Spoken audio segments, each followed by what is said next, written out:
মনোবীক্ষণ polyclinic, চিকিৎসার জগতে এক দশক। এখন এখানে সব বিষয়ে ডাক্তারবাবু এক ছাদের তলায়।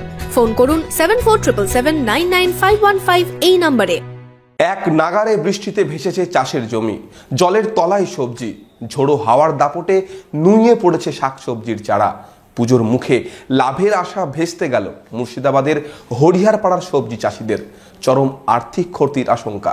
আপনার আনন্দে আমাদের উদযাপন। বিয়ে হোক বা পার্টি, বহরমপুরে এবার luxury banquet hall at golden retreat. জেলায় একমাত্র পিলারলেস ব্যাংকোয়েট, আছে স্পা, সালন, ক্লাব মেম্বারশিপের সুযোগও। বহরমপুর শিল্প তালুকে গোল্ডেন রিট্রিট। নিম্নচাপের ভ্রুকুটি, 4 দিন ধরে টানা বৃষ্টিতে ক্ষতির মুখে মুর্শিদাবাদের সবজি চাষ।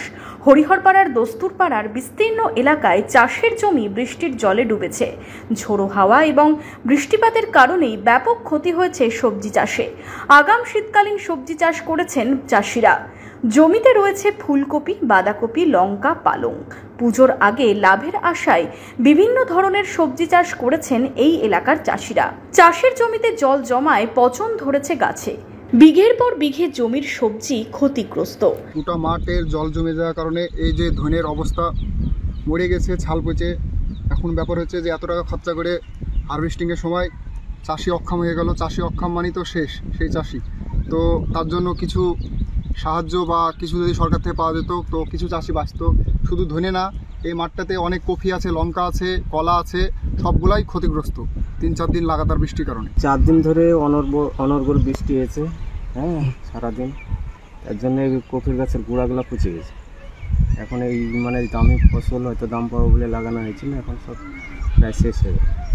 সব ফসল করে বুকে মাটি ঠেকে গেল।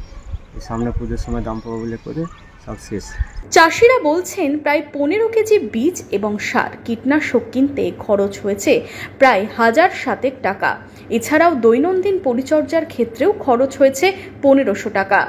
এই অবস্থায় চাষের খরচটুকু উঠবে কিনা তা নিয়ে রয়েছে সংশয়। প্রাকৃতিক বিপর্যয় নেমে এসেছে চাষিদের জীবনে। 4 দিন পর দেখা যায় জল দেখছি ভুঁয়ে সব লেটালুটি সব ডুবেছিল, দিয়ে হেঁচা ধরে গেছে ইয়াতে, ওই ধনেতে। এখন ওই ছাড়লো, বৃষ্টি ছাড়ার পর এখন আমরা স্পিড করে এখন পুজোর বাজার ধরবো বলে তো চেষ্টা করছি। যদি না হয় তাহলে করার কিছু নাই। কি জল জমে গিয়েছিল? হ্যাঁ, জল জমে গেছিল। কিভাবে বের করলেন?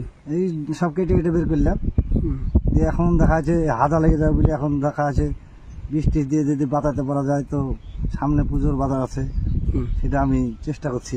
কীটনাশক প্রয়োগ করে সবজি বাঁচানোর আপ্রাণ চেষ্টায় চাষিরা। আর্থিক ক্ষতি কিভাবে পূরণ হবে, কিভাবে ঘুরে দাঁড়াবেন তারা, দুশ্চিন্তায় সবজি চাষিরা। হরিহরপাড়া থেকে মামিনুল ইসলামের রিপোর্ট, ইমাজিন কমিউনিটি মিডিয়া।